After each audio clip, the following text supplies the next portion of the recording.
Edible plants part 3. Those are the ending times. The edible parts of thistles are the leaves, roots, stems, seeds, and flowers. Very young plants are also edible. Boiling makes the spines edible. The roots are high in inulin and can be dried for later use. Long cooking makes them sweet. Seeds are good roasted. The roots of first-year plants are edible raw or cooked. Spring beauties are a member of the purslane family.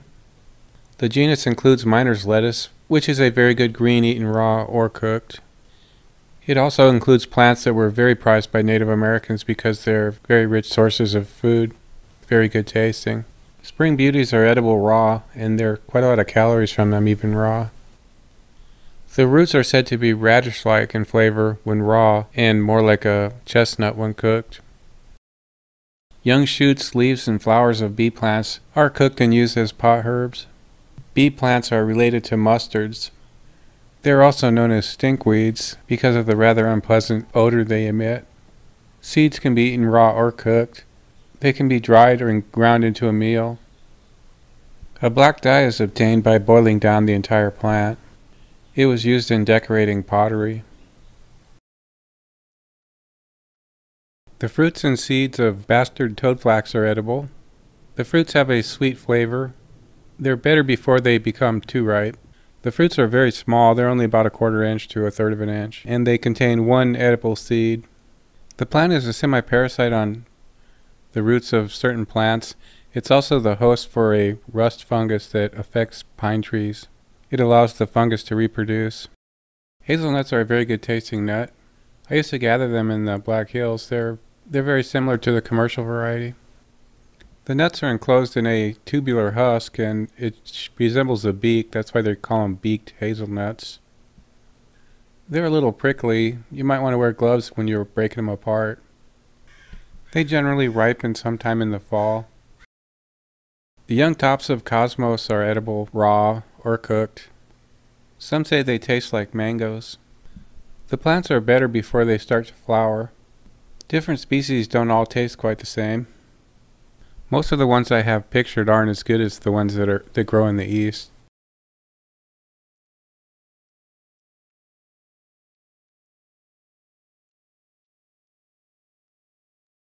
Hawthorns sort of remind me of little apples. They're not quite as good, but they're very similar.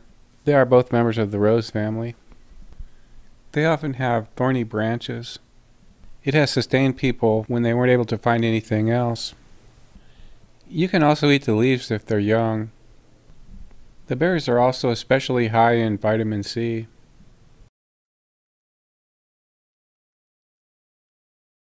Calabazia or coyote melons are very common in Southern California.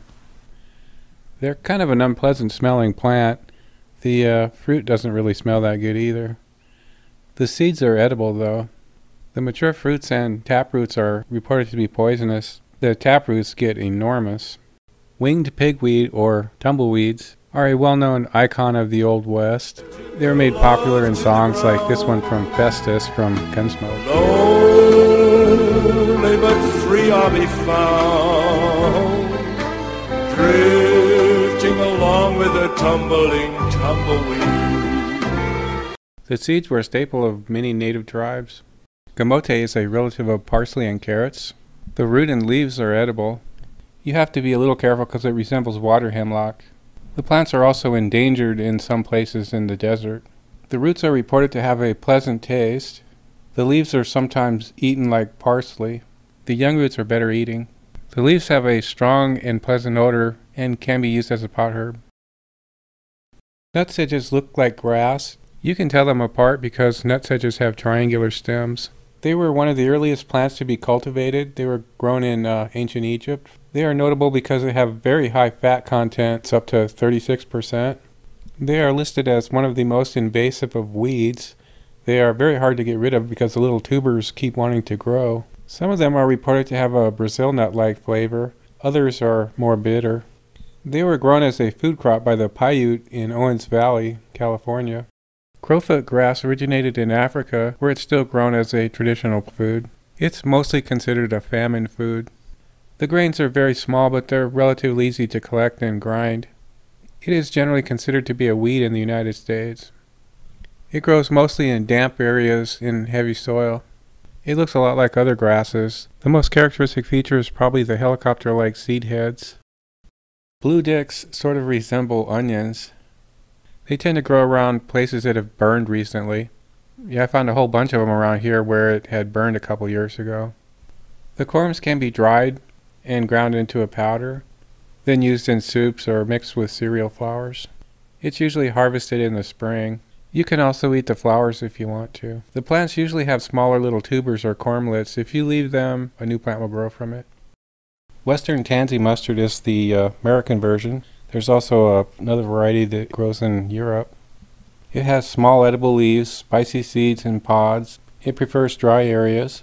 It has 4-petaled flowers resembling a cross. Tansy mustards were a major food plant for many Native Americans. They were primarily used for their seeds. The seeds are very small, but they're easy to collect and separate. It can be toxic to livestock because of selenium. The seeds are quite high in protein and fat. Crabgrass is a very widespread and persistent weed. The seeds are edible. It makes a fine white flour that can be used for semolina. Crabgrass is considered a staple grain in parts of Africa. It can produce up to 17 tons per acre.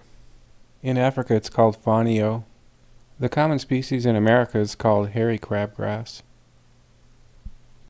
Disporum hookeri, or Hooker's fairy bells, are a beautiful little flower. The berries are rather unremarkable. They are reported to not taste very good. Many Native Americans thought they were poisonous. They were probably confusing it with baneberries or doll's eyes. Very deadly poisonous. These berries are just not very good. Shooting stars are a very widespread and common plant. They're reported to be poisonous raw. They're so common it's good to know as a potential survival food. They're pretty little flowers and there's not a whole lot of food, so it's probably not something you'd want to eat unless you were desperate.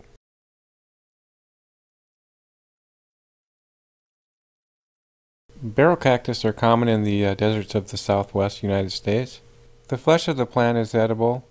Some people eat the flowers. They always grow on top of the plant. The pulp of barrel cactus has widely been used to making candy. It's sometimes called candy barrel. In an emergency, the pulp can be chewed for its food and water content. They were often used as a cooking vessel. They would place hot rocks in with the food. Barnyard grass, considered a weed in the United States, is another plant that's used as food in other parts of the world. It can be cooked whole or ground into a flour. The seeds are small, but they're easy to harvest. They are reported to be somewhat bitter. It is usually only used in times of famine. In some places it is grown as food, like Chad and India and the Sudan.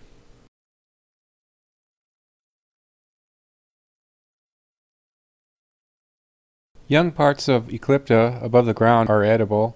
The plant contains nicotine. It would probably be better not to eat too much of it. It is mainly used as a pot herb. Goosegrass is a grass that grows in warm places. The seeds are the main edible part. You can also eat the young leaves and the roots. Stems are sometimes used in weaving. The seeds are mainly used as a famine food. They can be cooked whole or ground into flour. The roots are somewhat diuretic and they're used as a laxative. It is also called finger millet, and it is one of the main foods in many places like dry areas in India. It's very nutritious, but it has rather low yields. Crowberries grow up into the Arctic. They are a low-growing evergreen shrub. They're an important source of vitamin C for people that live up in the far north. The berries are reported to not taste very good. They're slightly acrid and they don't have much taste. The berries are also used as a purple dye.